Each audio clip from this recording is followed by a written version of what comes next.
নমস্কার, জয়গুরু। আমি প্রতিমা।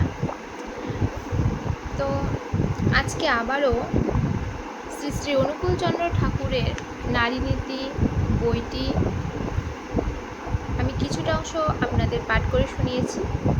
আজকেও আমি কিছুটা অংশ আপনাদেরকে পাঠ করে শোনাচ্ছি। বহিরঙ্গিতে চরিত্রানুসন্ধান। তোমার চাউনি, চলা, হাসি, কথা, আহার, ব্যবহারকে এমন তরভাবে চরিত্রগত করিতে চেষ্টা করিবে, যাহাতে সাধারণত পুরুষ মাত্রই ভক্তি, সম্ভ্রম, শ্রদ্ধা আকর্ষণ করে। তাই যখনই দেখিবে কোনো পুরুষ তোমার প্রতি কাম লোলুপ ইঙ্গিত করিতেছে, তখনই তোমার চরিত্রকে অনন্য করিয়া খুঁজিয়া দেখিও গলদ কোথায়, আর কেন এমন হইতেছে। যদিও দুর্বল চিত্ত পুরুষ এমনই করিয়া থাকে, কিন্তু তোমার প্রতি ভয় ও সম্ভ্রমই ইহার উত্তম প্রতিষেধক। উৎসব ভ্রমণাদিতে পুরুষ সহচর্য, পিতা কিংবা পিতৃস্থানীয় গুরুজন, উপযুক্ত ছোট কিংবা বড় ভাইয়ের সহিত খেলাধুলা, গীতিবাদ্য, উৎসব ভ্রমণ করাই শ্রেয়।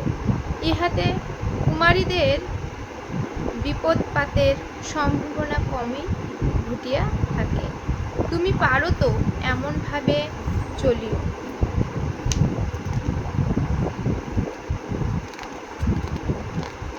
এমনতর সামর্থ্য অনুভব না করো, যাহাতে পুরুষমাত্রই তোমার কাছে সম্ভবে অবনত হইবে। সাজসজ্জার প্রয়োজন ও বাহুল্য। নারীর সাজসজ্জা, পরন, পরিচ্ছদ, চলন, চরিত্র এমনতর হওয়া উচিত, যাহা পুরুষের মনে একটা উন্নত পবিত্র সদ্ভাবের সৃষ্টি করে, আর ইহা প্রজন্মের ও মানুষকে শ্রদ্ধাদীপ্ত করবারও একটা উত্তম উপকরণ।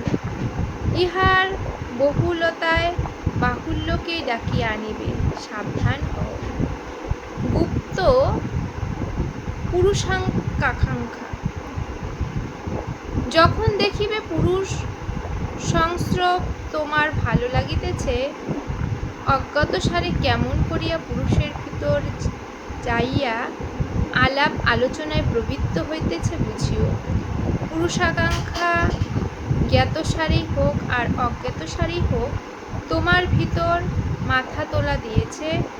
যদিও স্ত্রী পুরুষ উভয়ই প্রকৃতিগত একটা ঝোঁক, উভয়ই সংস্রবে আসা, তথাপি দূরে থাকিও, নিজেকে সামলাও, নতুবা অমর্যাদার তোমাকে কলঙ্কিত করিতে কিছুই লাগিবে না। ঈর্ষা ও দোষ দৃষ্টিতে। ঈর্ষা সহানুভূতি ও দোষ দৃষ্টির একটা প্রধান কারণই হইতেছে, একেই যাহা ভালো লাগে অন্যেই তাহা ভালো না লাগিয়া অহংকে আহত, উদ্যত, অবসন্ন করিয়া তোলে, আর ইহা উভয়ত তাহারই ফলে অপবাদ ও ঈর্ষার প্রতিষ্ঠা আসিয়া উভয়ই আলাপ আনিতে যায়। তুমি কিন্তু অন্যের ভালো লাগায় আনন্দিত হও, সহানুভূতি করিও যদি তোমার ক্ষতিও আনিয়া থাকে। তাহার অবস্থা প্রজন্য বোধের দিকে নজর রাখিয়া তথায় তোমার অমন্তর হইলে তুমিও তাহাই করিতে বোধ করিয়া তাহার নিন্দা বা অখ্যাতি করিও না। আর ইহা তুমি চরিত্রগত করিয়া ফেলিতে চেষ্টা করো, দেখিবে প্রতিষ্ঠা লাভ করিবে, স্বস্তি তোমাকে অভ্যর্থনা করিবে। অভিমান করা মেয়েদের একটা ভীষণ দুর্বলতা।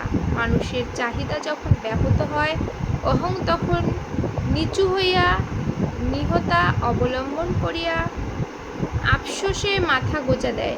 আর অভিমান হইতেছে এই অহং এরই এরকম অভিব্যক্তি।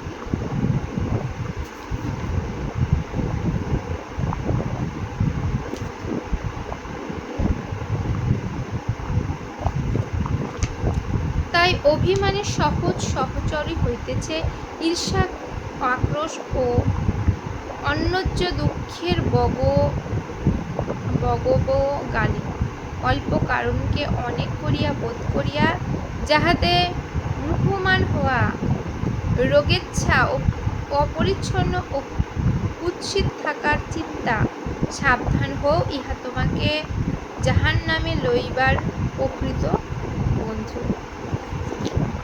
নমস্কার, আমি পরের ভিডিওতে বাকি অংশটা আলোচনা করার চেষ্টা করব।